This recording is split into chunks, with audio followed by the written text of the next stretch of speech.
Hi, my name's Alex Copeland and I work with Richard FAIRBAIRN and the Online Success Model team.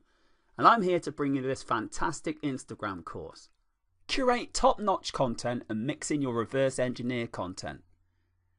Now that you've got your competitors' successful content marked down, start looking for third-party content along the same lines.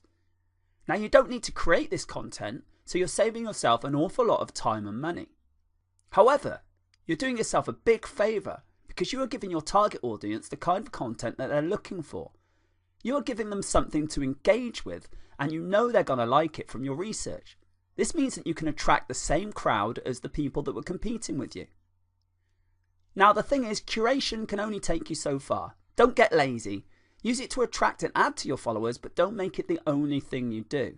The next step in this is to come up with a short list of your competitors' very best content and then come up with your own versions. But it has to be so much better. This is what puts you above the others. This is what makes you stand out from the crowd. You're trying to build a persona, remember?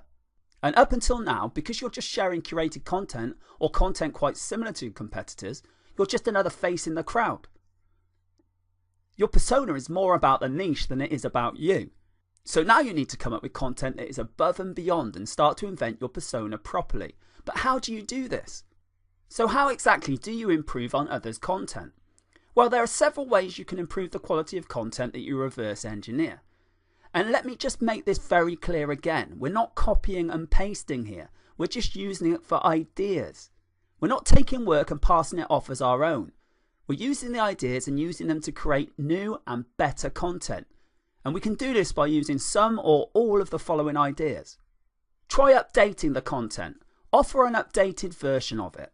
Maybe that's better pictures or better video. You'd be surprised as to how viral your content can be just by having a slightly updated version.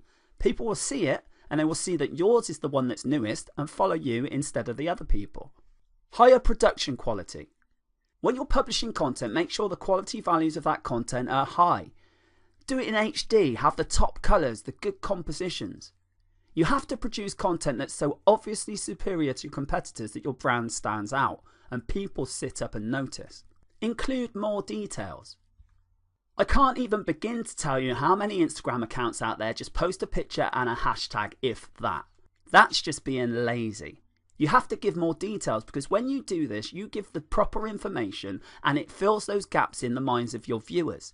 It leaves less mystery and it makes you more trustworthy.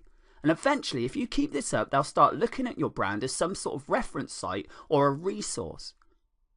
But you do need to find that happy medium between too much and not enough information. There is such a thing as overkill.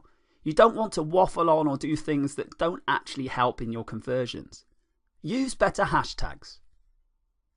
Now, when you did your reverse engineering, you'll notice that some tags get used a lot more than others. And you can use these and see how they do for you, but it might be that they're too general or broad and you're attracting slightly the wrong crowd.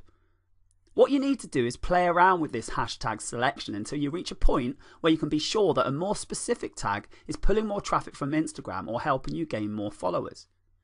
Now, unfortunately, there's no black and white answer to this. You just have to try it and see what works for you. After some trial and error, you'll be able to see what hashtags are best for your niche.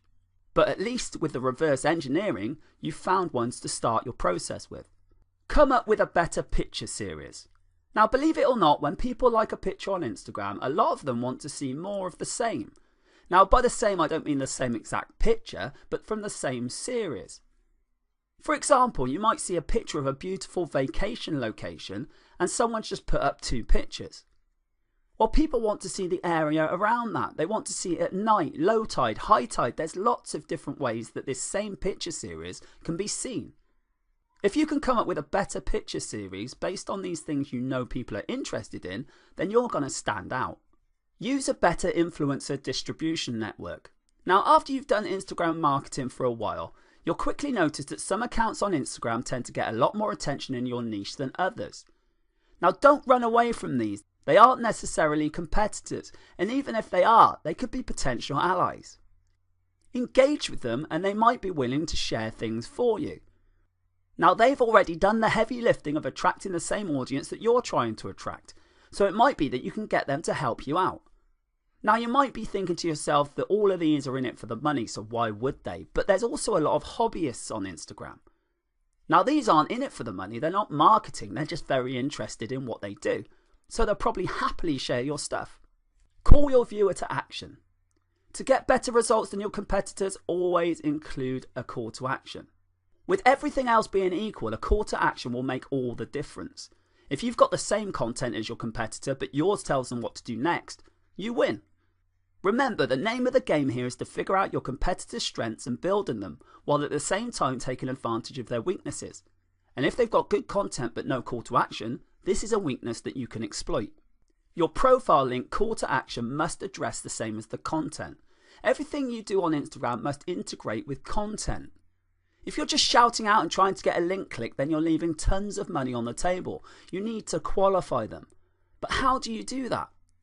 Well, one simple way is to link from your bio to an internal page wherever your website is or wherever your content is. The reason for this is because then you can show them some content that they can look at and digest, and it builds credibility. It might answer some questions they've got in that niche rather than sending them straight to a buy button. They'll read this content, they'll enjoy it, they may even click through to different parts of your website, and eventually they'll get to that conversion page. It increases the likelihood that when they do land on that page, they'll take the action you want them to because they think you're an authority. Now this is definitely the way I prefer to convert Instagram traffic. I like to get them to a squeeze page and get their email from them, but only after they've gone through some content and got to know me. I don't just dump them onto a sales page as they won't be in the mood for what I want them to do. And ultimately, the best thing to do is get them onto a mailing list because then that can do the heavy lifting and target them again and again. Now, if you don't follow the tips we've just given, then chances are your content is just going to remain flat. So make sure you incorporate as many of these in it as you can.